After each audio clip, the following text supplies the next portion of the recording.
Je n'achèterai plus beaucoup de Nissan aujourd'hui. Je n'aime pas les transmissions à variation continue, ni les moteurs turbo à compression variable, et la fiabilité n'a pas été au rendez-vous. Mais selon mon avis personnel, il y a 3 Nissan que j'achèterais. Allons-y maintenant. La vie est trop courte pour conduire des voitures ennuyeuses. C'est la première Nissan que je songerais vraiment à acheter, l'une des rares. Actuellement, sur le marché des pick-up, la plupart des camions sont en difficulté, quel que soit le marché. Les pick-ups, grands ou petits, peinent tous niveau durabilité.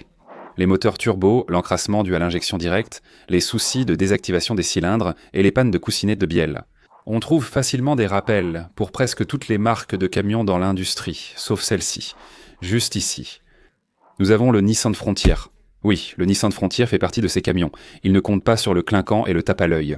Ce n'est pas le camion qui va attirer le plus d'attention lors d'un salon automobile ou d'un rassemblement de voitures. Mais si vous voulez un camion fiable pour aller dans le quartier, travailler et tracter efficacement. Je veux dire, tout d'abord, parlons-en. Vous pouvez transporter beaucoup de choses dans la benne ici. Pour commencer, cette vitre arrière coulissante est maintenant de série la capacité de remorquage de beaucoup de ces camions. Avec l'équipement maximal, vous pouvez atteindre près de 7150 livres. Il peut remorquer presque autant qu'un camion pleine grandeur d'il y a quelques années. Même plus petit, ce camion fait le travail d'un gros. On fait le tour. Nous avons le Nissan Pro 4X que j'adore, avec un look de pneus de rechange impressionnant. Vous avez ces jantes de qualité militaire, presque utilitaire, pro juste là, beaucoup de décalcomanie, et il a vraiment une allure très sportive. Il n'a pas autant de style et de popularité que, vous savez, le Tacoma. Mais Toyota a même adopté cela maintenant. 2,4 L turbo 4 cylindres. C'est un très bon pick-up, assez joli. La durabilité et loin la longévité du nouveau Toyota Tacoma sont encore discutées. Ici, nous avons un pick-up qui, clairement, reste fidèle à l'ancienne école avec des pick-up comme celui-ci. Pour moi, cela représente une espèce en voie de disparition, et c'est une des principales raisons pour lesquelles j'achèterai celui-ci.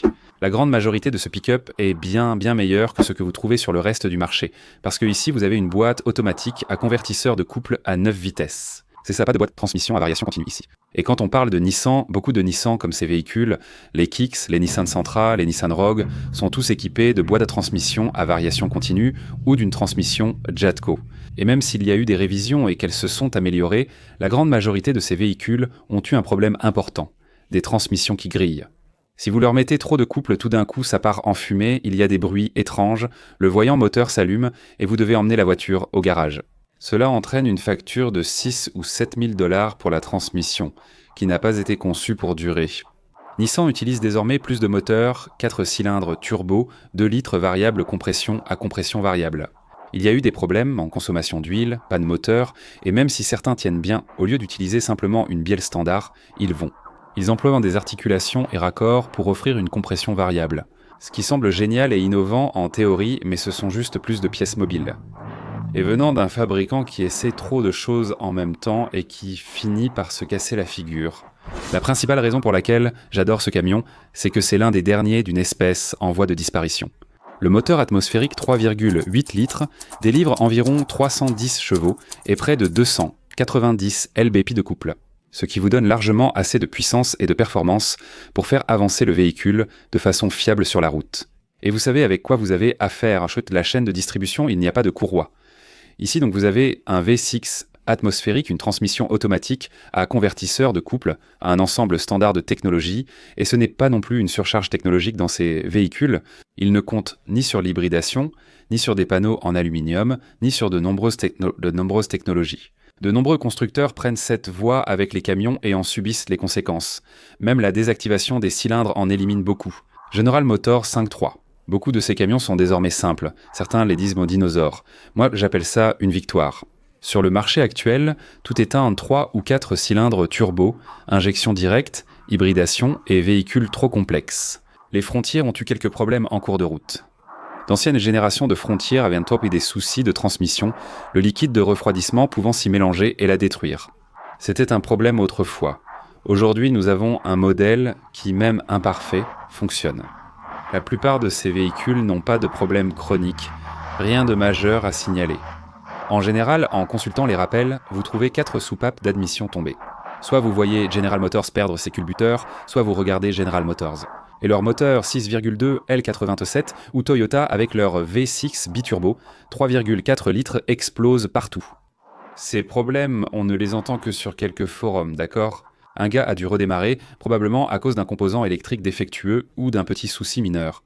En général, avec un bon entretien, c'est un moteur et une configuration simple.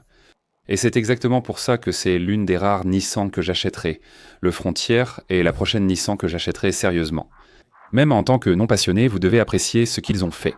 Des voitures comme celle-ci ont surpassé les Porsche 911 Turbo pendant des années. De 0 à 100 en moins de 3 secondes, transmission intégrale variable. Il transfère le couple d'un virage à l'autre et peut envoyer jusqu'à 50% du couple aux roues avant si l'arrière patine assez. Maintenant, c'est avant tout une voiture de sport à propulsion arrière. En mode launch control, il répartit 50% à l'avant et 50% à l'arrière pour optimiser l'accélération. Quand tu essayes d'appuyer à fond et de lancer cette voiture à toute vitesse, qu'est-ce qui rend ça si impressionnant ? En plus de nombreuses technologies, elle a un V6 biturbo 3,8L vaguement inspiré du Frontier. C'est une version très poussée, très optimisée, qui développe entre 565 chevaux et jusqu'à 600 chevaux. Dans les versions Nismo et Track, cela s'accompagne d'une boîte à double embrayage à 6 rapports. Vous savez, vous avez des ailes en fibre de carbone, d'énormes sorties d'échappement quadruples à l'arrière de ce véhicule, de grands et magnifiques feux arrière. Ce véhicule se distingue vraiment sur la route. On le voit, on l'entend, on l'apprécie. Et j'adore la GT-R, je l'aime pour sa brutalité, sa pureté, et le fait que vous avez ici des performances de supercar sans le prix d'une supercar. Ce n'est pas donné, personne ne dit que c'est une Civic de base. Cela coûtera cher. Si vous les maltraitez, elles peuvent casser. Les premières générations ont eu des soucis de transmission à cause de cela. Avec les moteurs, mettez plein gaz et utilisez le launch control. En général, si vous les conduisez dynamiquement, même de façon agressive sur circuit, elles le toléreront. Voyez les poignées escamotables. Pas de toit ouvrant ici, mais j'adore ces jantes dorées. La GT-R R35, comme celle que nous voyons ici, est certainement la fin d'une lignée pour certaines des meilleures voitures de sport que l'on puisse imaginer. C'est l'une des voitures de passionnés les plus grandes et les plus avancées de la planète, aujourd'hui. Ce serait vraiment insensé de négliger ce véhicule. J'adorerais en avoir une. Les prix ont augmenté et je crois vraiment qu'ils vont continuer à monter maintenant que la fin approche. On parle d'une nouvelle génération à venir, hybride ou avec une variante électrique. C'est la dernière version thermique de ces Nissan GT-R que vous allez probablement voir. Celle-ci, il faut vraiment la garder.